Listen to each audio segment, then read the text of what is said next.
Պարոն Սահակյանց, մենք հիմա գտնվում ենք դատարանի բակում, քիչ անց կմեկնարկի Բագրատ Սրբազանի և 17 արտարների գործով դատական նիստը։ Ընդհանուր այս դատերի հետ կապված ձեր գնահատականը, ըստ էության մենք տեսնում ենք, որ եկեղեցու դեմ իրենց նախաձեռնած արշավը եւ հետո նաեւ սրբազաններին բանտել է հերթով, այսպես իրենց կեղծիքը, բլեֆը պայթում է։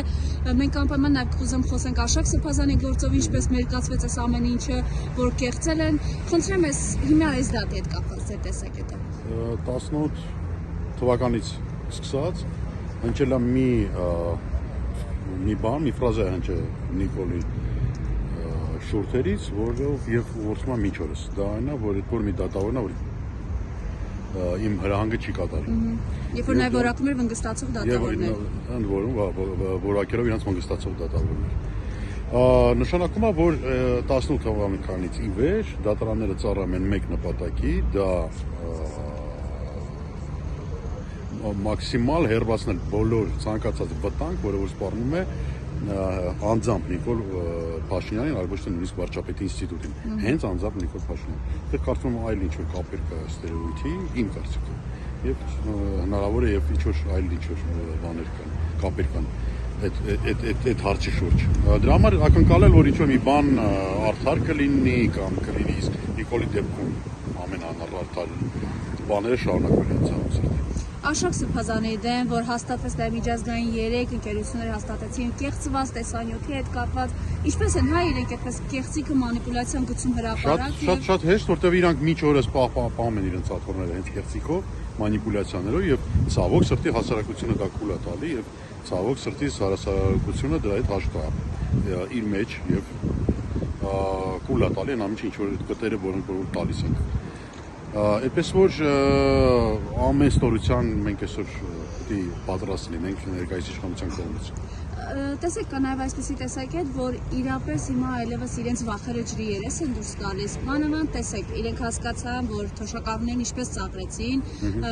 ինչ արտահայտություններ 10,000-ը ներողություններ այդքան խելք չունեն, որ իմանան ինչպես են ծախսում, բայց երեք հայտի դարձավ, որ բարձրացնել են իհարկե ոչ բոլորինը։ Սա վախի դրսևորում է, գիտակցումը, որ իրենք ինչ են։ Այո, կարծում վախի, բայց դա չպետք է պայքարը նրանց դեմ թույլատնի, այսինքն ընդհակառակը, եթե դա համարենք հաղթանակ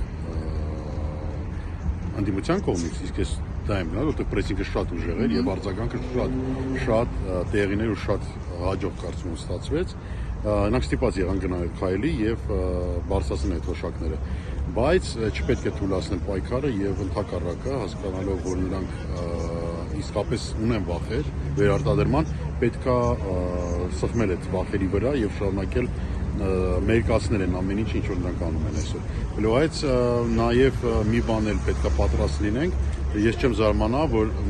միայն վերընտրվելու համար նրանք գնան ցանկացած ստորության, կարող են վաղը կանեն ասեն, որ Արցախի հարցի էջը դեռ փակված չէ։ Դրան էլ կարող ենք պատրաստ լինենք, այն ամեն մի ստորության, ես կարծում եմ նրանք կգնան միայն թե կարողանան վերարտադրվել։ Բայց տեսեք, այո, այստեղ հասարակությունը սեղմեց, ուժերը սեղմեցին, անընդհատ այսօր ասում են օրակարգում պայեցին, չշարժվելով Նիկոլ Փաշինյանի օրակարգով եւ եղավ այս հաջողությունը։ Այսինքն ի՞նչն է հիմա խանգարում, օրինակ նույն մեր սրբազանների հարցը բարձրաձայնել է այսպես, նույն այս օրերին Բաքվի Սունդայիթի ջարդերի օրերին սրբազանների ազատ արձակելը իրենց ոչ մի պլյուս չի տալու, ոչ մի ավել քվե չի բերելու, իսկ թոշակառուներին բարձրացնել բանը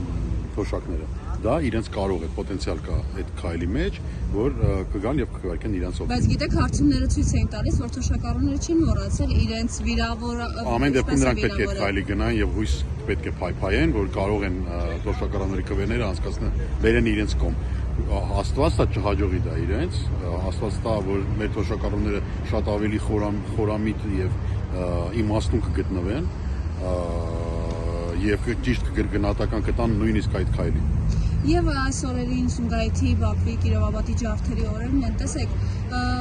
բոլոր ձևերով, եթե այսօր ադրբեջանցիները խոսում են, որ իրենք պետք է գազերներով գան Հայաստան, եւ ըստ էության այս օրակարգով նաեւ հայ ժողովրդի վախերի մեջ են պահում,